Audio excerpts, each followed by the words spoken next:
शेखर एक private company में accountant था। वह एक छोटे शहर में अपनी पत्नी लता और 10 साल की बेटी रेणु के साथ एक मकान में रहता था। वह एक छोटा मकान था जो उसकी पैतृक संपत्ति थी। शेखर की वेतन ज़्यादा नहीं थी, पर इतनी भी कम नहीं थी कि उसकी ज़रूरतें पूरी ना हो। एक बार बरसात के दिनों में मोहल्ले में पीलिया रोग फैल रहा था। लता भी उसी रोग का शिकार हुई थी और चंद दिनों में उसका निधन हो गया। मरने के पहले अपनी पति से कहा कि मैं तो बचने वाली नहीं हूँ, रेणु का ख्याल रखना, उसकी परवरिश अच्छी तरह से करना और शादी अच्छे घर में करना। रेणु की मामी ममता उसी शहर में कुछ दूर रहती थी। ममता विधवा थी और उसकी एक बेटी थी। उसकी बेटी का ब्याह हो गया था, वह किसी अन्य शहर में रहती थी। लता के देहांत की सूचना मिलते ही वह शेखर के घर आई। लता की अंतिम क्रिया संपन्न होने के कुछ दिनों बाद तक ममता कुछ दिन वहीं रही। उसके बाद वह बोली, शेखर, अब मुझे जाना होगा। तुम अकेले रेणु की देखभाल नहीं कर पाओगे, इसलिए अभी मैं रेणु को साथ लेकर जा रही हूँ। जब तक कोई पुख्ता इंतजाम नहीं कर लेते, रेणु मेरे पास ही रहेगी। पुख्ता इंतजाम मतलब? शेखर ने पूछा। मेरी मानो तो लता की बरसी पर उसका श्रद्धा करने के बाद तुम शादी कर लो। अभी रेणु बच्ची है, उसकी और तुम्हारी दोनों की देखभाल करने वाली चाहिए। फिर तुम्हारी गृहस्थी की गाड़ी फिर से पटरी पर आ जाएगी। ममता रेणु को लेकर अपने घर आई। 1 साल बाद शेखर ने दूसरी शादी की थी। उसकी नई बीवी का नाम कमला था। शुरू में 1-2 साल तक कमला ने रेणु का ख्याल रखा, पर उसने भी 2 बच्चों को जन्म दिया, एक बेटी रमा और छोटा बेटा अमन। कमला भी ने बेटी सुंदर थी। वह अपनी माँ पर गई थी, जबकि रेणु रंग रूप दोनों में साधारण थी। कमला अब अपने बच्चों की देखभाल में रेणु को भी लगा देती। रेणु जब कभी बोलती, माँ मुझे पढ़ाई करनी है, तब कमला का ताना सुनने को मिलता, भगवान ने रंग रूप तो दिया नहीं, तुम क्या समझोगी? तेरी पढ़ाई देखकर तुम्हें कोई ब्याह ले जाएगा। जैसे जैसे रमा बड़ी होती गई, रेणु का तिरस्कार वह भी करने लगी। उसका छोटा भाई अमन का व्यवहार अच्छा था। वह रेणु से अपनी पढ़ाई में मदद मांगता और रेणु उसकी सहायता करती और उसे प्यार भी करती। रेणु जब BCom फाइनल में थी तब उसके पिता की मृत्यु हो गई। उन्हें दिल का दौरा पड़ा था। मृत्यु के बाद उन्होंने रेणु से कहा, बेटे, अब तुम ही इस परिवार को नैया संभाल सकती हो। मेरे बाद अपनी माँ और छोटे भाई बहन का ख्याल रखना, आगे भगवान को जो मंजूर। संकट की घड़ी में एक बार फिर ममता मामी ने आकर सबकी मदद की और कुछ दिनों तक शेखर के परिवार के साथ दिया। शेखर के गुजरने के बाद अब 4 जनों की जिम्मेदारी सबसे बड़ी बेटी रेणु पर आना तय था।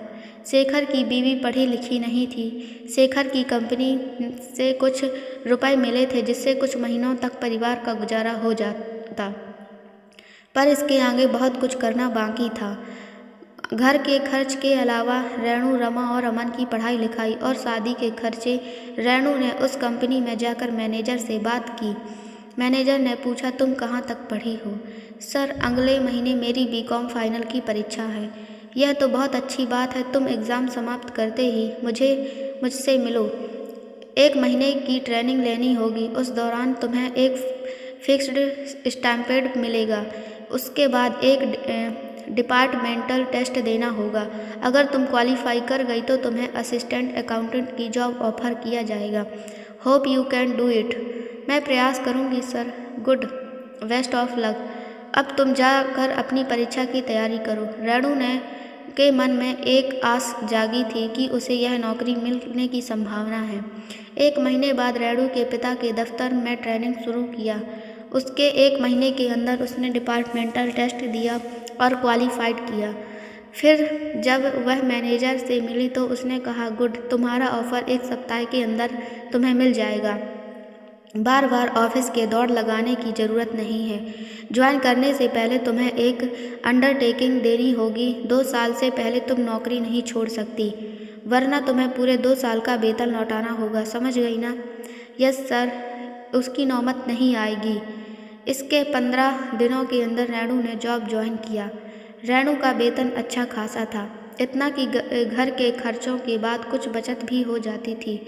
हाँ, बचत के लिए रेणु ने अपना निजी खर्चा बस अपनी बुनियादी ज़रूरतों तक सीमित रखा था और अपने ऊपर एक पैसा भी बेकार खर्च नहीं होने दिया।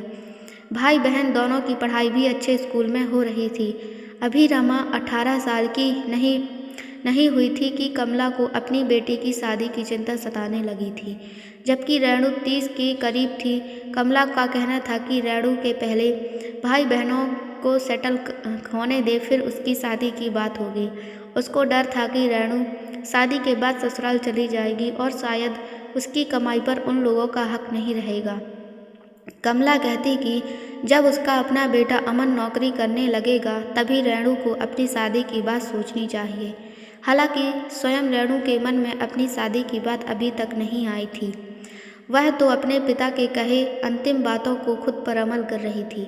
इतना कमला चुपचाप रमा की शादी ठीक करने में लगी थी। हालांकि रमा में कोई अच्छी बात नहीं थी, सिर्फ इसके अलावा कि वह देखने में सुंदर थी। आजकल सीरत से ज़्यादा सूरत की कद्र होती है। रमा की शादी जल्दी ही तय हो गई, पर इस बात की भनक अभी तक रेणु को नहीं लगी। सब ठीक कर जब कमला ने रेणु को पैसे का इंतजाम करने के लिए कहा, रेणु ने कहा, अचानक पैसों कहाँ से लाऊं? आपने पहले क्यों नहीं बताया? ऑफिस से लोन लेना होगा, 2 सप्ताह तक लग सकते हैं। खैर, रेणु ने 10 दिनों के अंदर ऑफिस से रुपयों का इंतजाम कर दिया। एक दिन रेणु मामी के यहाँ गई, तब उसने रेणु से कहा 2 दिन बाद शाम में रमा की सगाई है। तब जाकर उसे सगाई वाली बात पता चली। खैर, रेणु को इससे कुछ फर्क नहीं पड़ने वाला था। अगले दिन उसकी सौतेली माँ ने कहा, कल तुम दफ्तर से छुट्टी ले लेना, रमा की सगाई है। रेणु ने कहा, हाँ, मैंने हाफ डे छुट्टी की अर्जी दे दी है, सगाई शाम को है ना? हाँ, पर तुम्हें किसने कहा? कमला ने पूछा। मामी ने। आपने तो पहले ही की तरह कुछ नहीं बताया मुझे। उनका काम ही ऐसा होता है, इधर उधर की बात करना, मुझे बदनाम करना। नहीं मामी, ऐसी नहीं है, उनके मन में कोई खोट नहीं है। आपने शादी तय किया, उसके लिए मुझसे रुपए भी लिए और शादी का सगाई के प्रोग्राम के बारे में मुझसे बात करना भी ज़रूरी नहीं समझा। खैर छोड़िए, मुझे आपसे इसकी उम्मीद नहीं करनी चाहिए। वैसे मामी हम सभी के बराबर ख्याल रखती हैं, उन्होंने कुछ भी गलत नहीं किया है। ठीक है, बड़ी आई मामी वाली, ये लिस्ट लो और शाम को लौटते समय सगाई के लिए कुछ सामान लेती आना। बोलकर कमला ने एक पेपर रेणु को दिया और रेणु ने चुपचाप उसे ले लिया। रमा की सगाई हुई और उसके कुछ ही दिनों बाद उसकी शादी भी हो गई। रमा अपने ससुराल चली गई। रेणु ने अभी यह सोचकर चैन की सांस ली कि उसकी एक बड़ी जिम्मेदारी पूरी हुई। रेणु पहले की तरह अपने काम करती, अब उस पर अपनी माँ और छोटे भाई की जिम्मेदारी रह गई थी। एक दिन दफ्तर से लौटते समय शाम को रेणु अपनी मामी से मिलने गई। अब क्या बात होगी रेणु और उसकी मामी के बीच, जानने के लिए चैनल को सब्सक्राइब करें, लाइक करें, शेयर करें, कमेंट करें। Thanks for watching.